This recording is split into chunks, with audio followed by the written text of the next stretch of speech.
ਇੱਕ ਪਾਸੇ ਜਿੱਥੇ ਕੇਂਦਰ ਸਰਕਾਰ ਦੇ ਖੇਤੀ ਕਾਨੂੰਨਾਂ ਦੇ ਖਿਲਾਫ ਕਿਸਾਨਾਂ ਨੇ ਦਿੱਲੀ ਨੂੰ ਘੇਰਾ ਪਾਇਆ ਹੋਇਆ ਹੈ ਅਤੇ ਕੇਂਦਰ ਸਰਕਾਰ ਨੂੰ ਹੁਣ ਹੱਥਾਂ ਪੈਰਾਂ ਦੀ ਪਈ ਹੋਈ ਹੈ, ਉਧਰ ਦੂਜੇ ਪਾਸੇ ਭਾਰਤ ਦੇ ਪ੍ਰਧਾਨ ਮੰਤਰੀ ਨਰਿੰਦਰ ਮੋਦੀ ਲਗਾਤਾਰ ਖੇਤੀ ਕਾਨੂੰਨਾਂ ਦੇ ਫਾਇਦੇ ਗਿਣਾਉਂਦੇ ਦਿਖਾਈ ਦਿੰਦੇ ਨੇ। ਪਰ ਸਭ ਤੋਂ ਵੱਡਾ ਸ਼ੱਕ ਇਸ ਦੇ ਵਿੱਚ ਐਮਐਸਪੀ ਨੂੰ ਲੈ ਕੇ ਜਤਾਇਆ ਜਾ ਰਿਹਾ ਹੈ। ਕੇਂਦਰ ਸਰਕਾਰ ਕਹਿ ਰਹੀ ਹੈ ਕਿ ਐਮਐਸਪੀ ਖਤਮ ਨਹੀਂ ਹੋਏਗੀ ਅਤੇ ਕਿਸਾਨ ਕਹਿੰਦੇ ਨੇ ਕਿ ਸਾਨੂੰ ਸਰਕਾਰ ਤੇ ਯਕੀਨ ਨਹੀਂ ਹੈ। ਇਸ ਨੂੰ ਲੈ ਕੇ ਹੁਣ ਭਾਰਤ ਦੇ ਪ੍ਰਧਾਨ ਮੰਤਰੀ ਨਰਿੰਦਰ ਮੋਦੀ ਦੇ ਵੱਲੋਂ ਇੱਕ ਵੱਡਾ ਬਿਆਨ ਦਿੱਤਾ ਗਿਆ ਹੈ। ਉਹਨਾਂ ਨੇ ਦੱਸਿਆ ਹੈ ਕਿ ਆਖਰ ਕਿਸਾਨ ਕੇਂਦਰ ਸਰਕਾਰ ਤੇ ਯਕੀਨ ਕਿਉਂ ਨਹੀਂ ਕਰ ਰਹੇ। ਇੱਕ ਪਾਸੇ ਉਹਨਾਂ ਨੇ ਇਸ ਗੱਲ ਤੋਂ ਪਰਦਾ ਚੁੱਕਿਆ ਹੈ ਕਿ ਕਿਸਾਨਾਂ ਨੂੰ ਸਰਕਾਰ ਤੇ ਯਕੀਨ ਕਿਉਂ ਨਹੀਂ ਹੈ ਅਤੇ ਦੂਜੇ ਪਾਸੇ ਇੱਕ ਵਾਰ ਫਿਰ ਤੋਂ ਨਰਿੰਦਰ ਮੋਦੀ ਦੇ ਵੱਲੋਂ ਖੇਤੀ ਕਾਨੂੰਨਾਂ ਦੇ ਫਾਇਦੇ ਵੀ ਗਿਣਵਾ ਦਿੱਤੇ ਗਏ ਨੇ। ਤੁਸੀਂ ਆਪ ਹੀ ਸੁਣ ਲਓ। साथियों, जब इतिहास छलका रहा हो तब दो बातें बड़ी स्वाभाविक है। पहली ये कि किसान अगर सरकारों की बातों से कई बार आशंकित रहता है तो उसके पीछे दशकों का ये लंबा छल का इतिहास है। और दूसरी ये कि जिन्होंने वादे तोड़े, छल किया, उनके लिए ये झूठ फैलाना एक प्रकार से आदत बन गई है, मजबूरी बन चुका है। जो पहले होता था वैसा ही अब भी होने वाला है, क्योंकि उन्होंने ऐसा ही किया था। इसलिए वही फॉर्मूला लगा करके आज भी देख रहे हैं। लेकिन जब इस सरकार का ट्रैक रिकॉर्ड देखोगे तो सच आपके सामने खुल करके आ जाएगा। हमने कहा था कि हम यूरिया की कालाबाजारी रोकेंगे और किसानों को पर्याप्त यूरिया देंगे।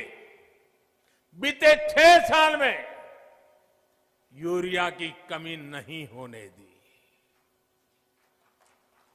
पहले तो यूरिया ब्लैक में लेना पड़ता है, यूरिया के लिए रात रात लाइन में ला करके रात को बाहर ठंड में सोना पड़ता था और कई बार यूरिया लेने वाले किसानों पर लाठीचार्ज की घटनाएं होती थी।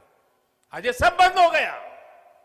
यहां तक कि कोरोना लॉकडाउन तक उसमें भी जब लगभग हर गतिविधि बंद थी तब भी हमने यूरिया पहुंचाने में दिक्कत नहीं आने दी गई।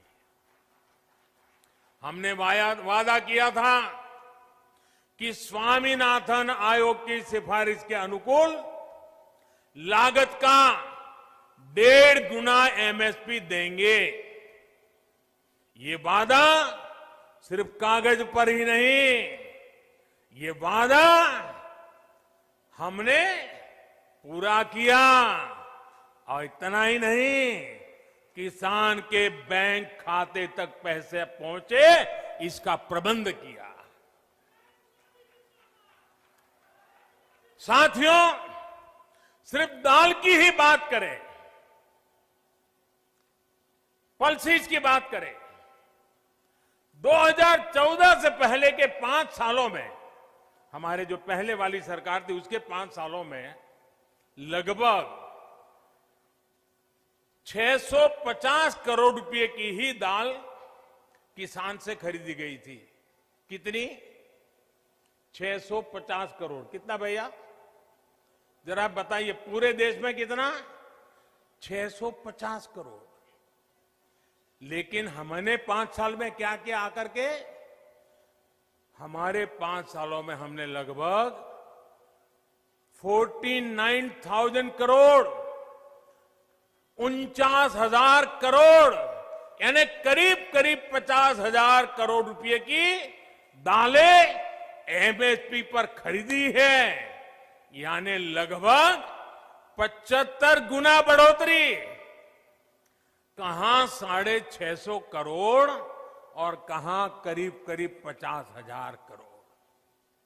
2014 से पहले के 5 सालों में उनकी आखिरी सरकार की मैं बात कर रहा हूं।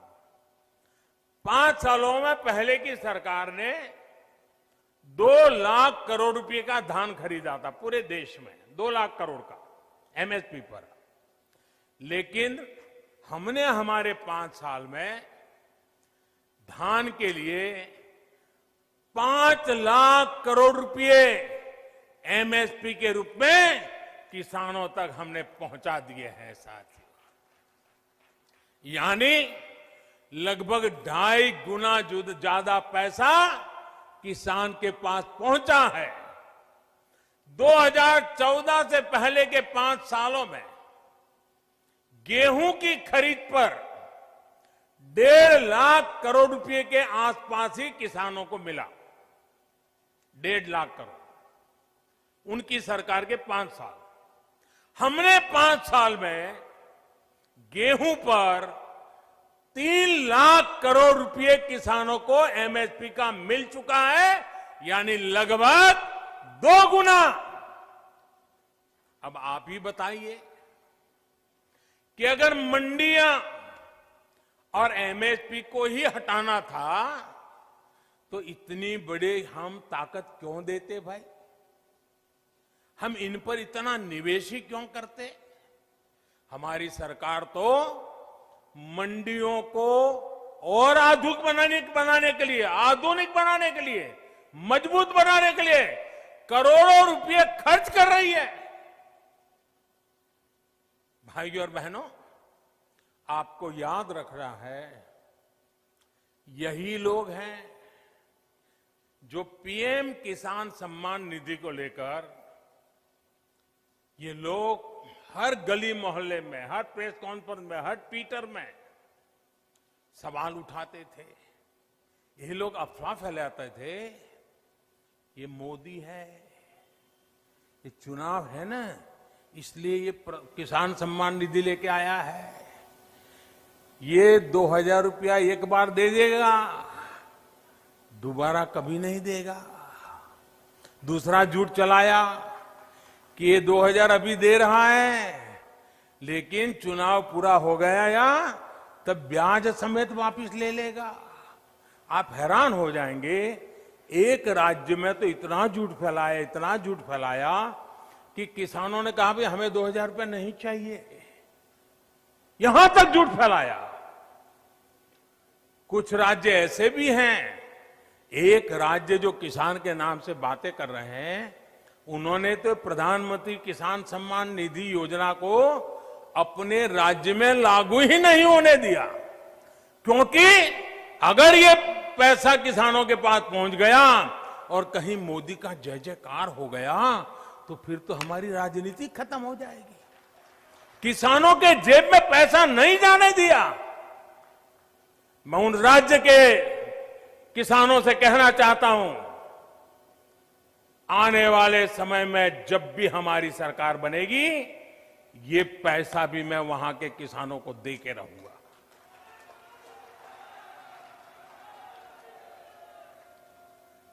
साथियों, देश के 10 करोड़ से ज्यादा किसान परिवारों के बैंक खाते में सीधी मदद दी जा रही है और ये प्रधानमंत्री किसान सम्मान निधि के द्वारा लगातार चल रहा है। साल में 3 बार देते हैं और अब तक 1 लाख करोड़ रुपया सीधा किसानों के बैंक खाते में पहुंच चुका है। साथियों, हमने वादा किया था कि किसानों के लिए पेंशन योजना बनाएंगे। आज पीएम किसान मानधन योजना लागू है और बहुत कम समय में ही 21 लाख किसान परिवार इसमें जुड़ भी चुके हैं।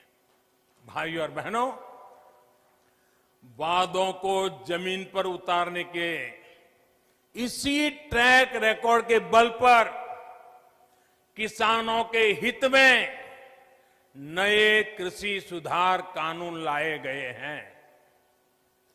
किसानों को न्याय दिलाने में ये कितने काम आ रहे हैं, ये आए दिन हम जरूर देखेंगे, अनुभव करेंगे और मुझे विश्वास है मीडिया में भी इसकी सकारात्मक चर्चाएं होगी और हमें देखने भी मिलेगा, पढ़ने को भी मिलेगा। मुझे एहसास है कि दशकों का छलावा किसानों को आशंकित करता है। किसानों का दोष नहीं है, लेकिन मैं देशवासियों को कहना चाहता हूं, मैं मेरे किसान भाई बहनों को कहना चाहता हूं और मां गंगा के घाट पर से कहना चाहता हूं, काशी जैसी पवित्र नगरी से कह रहा हूं, अब छल से नहीं, गंगा जल जैसी पवित्र नीयत के साथ काम किया जा रहा है।